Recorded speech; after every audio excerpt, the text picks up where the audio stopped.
الماسك ده جبار، بيشيل البثور والدهون وبينضف البشرة تنظيف عميق. يعني من الاخر لو عايزة تروقي على بشرتك وتنضفيها تنظيف عميق يبقى لازم تعملي الماسك ده، وكل مكوناته من البيت. تعالوا بقى نشوف يلا مع بعض. اللي هنحتاج معلقة من النشا، ومعلقة من القهوة اي نوع انتي بتستخدميه، وهنحتاج بياض من البيضة مش الصفار.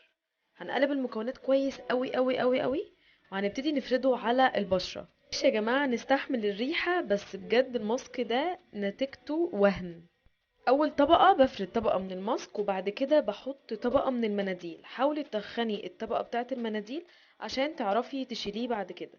وبعد كده بحط طبقة تانية من الماسك فوق المناديل، والخطوة دي مهمة جدا. تحطي كمية كويسة. بسيبه بقى لحد ما ينشف، بيقعد نص ساعة.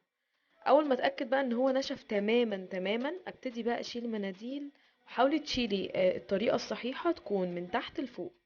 بحس بانتعاش فظيع وانا بشيل المناديل، بحس ان في بلاوي بتطلع من بشرتي، بثور بقى على دهون على حاجات كتير قوي. لو عندك شعر صغير كده في البشره، الماسك ده بيشيله تماما. اهم حاجه تبعدي عن تحت عينيكي وعن حواجبك. اغسل الماسك كويس قوي قوي، وبعد كده لازم ارطب بشرتي بعد الماسك ده بمرطب مناسب مع نوع بشرتي.